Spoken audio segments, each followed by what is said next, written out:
प्रियजनों, नमस्कार। सही ज्ञान दिशा में आपका स्वागत है। समाज में तरह तरह के लोग हैं। कुछ लोग पाखंडी ही होते हैं, कुछ लोग पाखंडी बन जाते हैं। भक्ति की राह पर जब इंसान चलने लगता है तो समाज के लोग उसे पूजने लगते हैं। उस दशा में भक्त के भीतर यदि स्वयं को पूजवाने की वासना ने जन्म ले लिया तो वह भक्त भक्ति मार्ग से भटक सकता है, पाखंडी हो सकता है।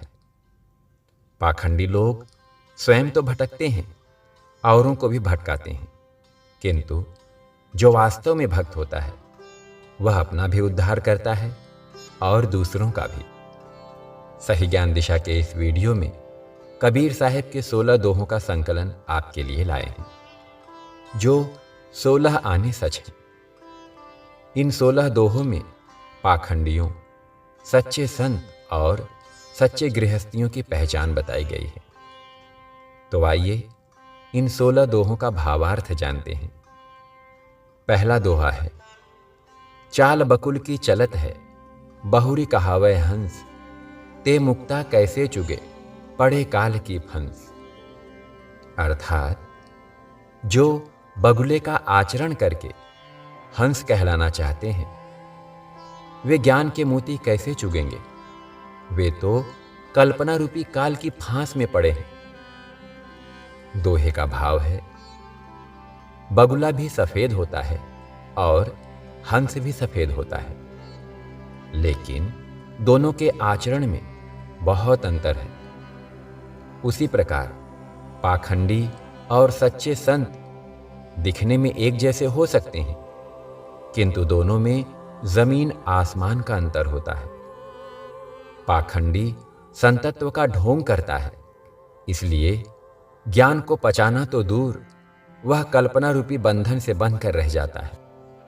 दूसरा दोहा है, साधु भया तो क्या भया, माला पहरी चार, बाहर भेष बनाइया, भीतर भरी भंगार।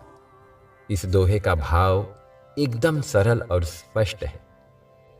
गले, हाथ इत्यादि में 4 मालाएं पहनकर साधु वेश धारण कर लेने से कुछ नहीं होगा, क्योंकि बाहर से उत्तम वेश बना लेने पर भी भीतर काम, क्रोध, लोभ रूपी भंगार तो भरा ही पड़ा है।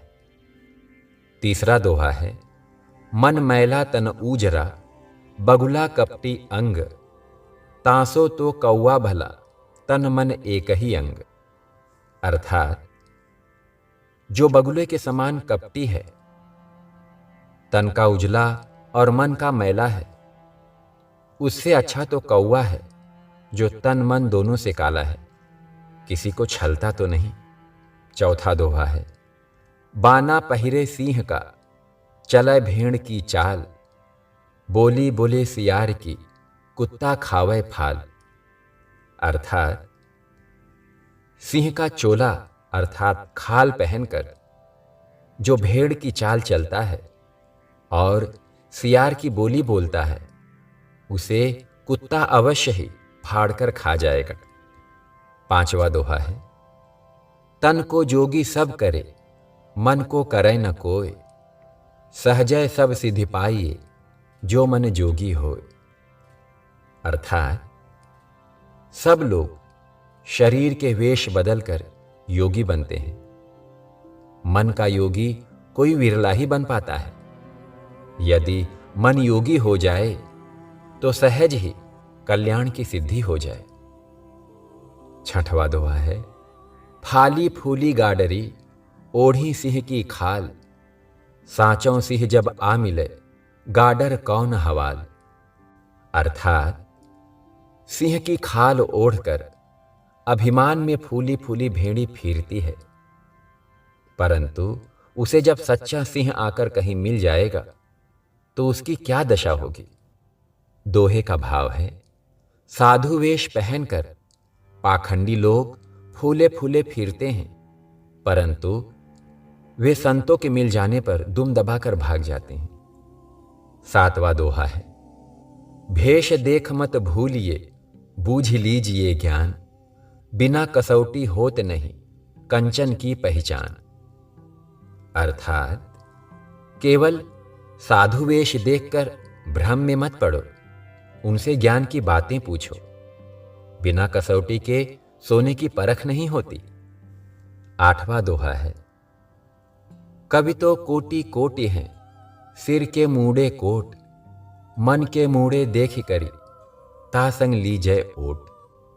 अर्थात कविता करने वाले तो करोड़ों लोग हैं और सिर मुड़ाकर घूमने वाले भी करोड़ों हैं, परंतु जिसने अपने मन को मुड़ा लिया, ऐसे विवेकी संत जनों की शरण लो।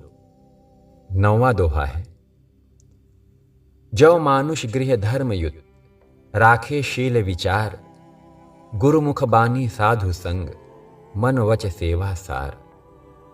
अर्थात जो मनुष्य गृहस्थी धर्म के युक्त रहता है, शील विचार रखता है, गुरु के मुख से निकले वचनों का मनन करता है, साधुओं का संग करता है और मन वचन कर्म से सेवा करता है, उसी को जीवन का सार अर्थात लाभ मिलता है।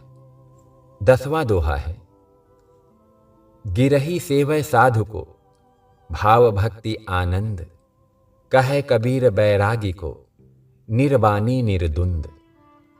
अर्थात गृहस्थ का धर्म है कि साधु की सेवा करे, सदैव प्रेम भक्ति में आनंद मग्न रहे। कबीर साहेब कहते हैं कि विरक्त संत का धर्म है कि वह विवाद रहित एवं हर्ष शोक से रहित निर्द्वंद्व रहे। 11वां दोहा है। शब्द विचारे पथ चले, ज्ञान गली दे पाँव, क्या रमता क्या बैठता, क्या गृह कंदला छांव। अर्थात जो शब्दों का विचार करके ज्ञान मार्ग में पांव रखकर राह चलता है, वह चाहे रमता रहे, चाहे बैठा रहे, चाहे आश्रम में रहे, चाहे गिरी कंदरा में रहे, चाहे वृक्ष की छाया में रहे, उसका कल्याण हो ही जाता है। 12वां दोहा है। बोली ठोली मस्खरी, हंसी खेल हराम, मद माया और स्त्री, नहीं संतन के काम। अर्थात बोली, ठिठोली, मस्खरी, हंसी, खेल, अहंकार, माया और स्त्री संगत, ये संतों को त्याग देना चाहिए। 13वां दोहा है। बैरागी बिरकत भला, गिरही चित्त उदार, दोऊ चूकी खाली पड़े, ताको वार न पार। अर्थात साधु में विरक्तता और गृहस्थ में उदारता पूर्वक सेवा उत्तम है। यदि दोनों अपने अपने गुणों से चूक गए तो रीते ही रह जाते हैं, फिर दोनों का उद्धार नहीं होता। 15वां दोहा है। घर में रहे तो भक्ति करूं, नातरु करूं बैराग, बैरागी बंधन करे, ताका बड़ा अभाग। अर्थात घर में रहें तो भक्ति करनी चाहिए, अन्यथा घर त्याग कर वैराग्य करना चाहिए। जो विरक्त अर्थात वैरागी होकर फिर से बंधन में पड़ जाता है तो उसका महान दुर्भाग्य है। 16वां और अंतिम दोहा है। धारा तो दोनों भली, गिरही के बैराग, गिरही दासा तन करे, बैरागी अनुराग। अर्थात धारा तो दोनों अच्छी है, क्या गृहस्थी क्या वैराग्य आश्रम। गृहस्थ को संतों की सेवा करनी चाहिए और विरक्त को वैराग्य निष्ठ होना चाहिए।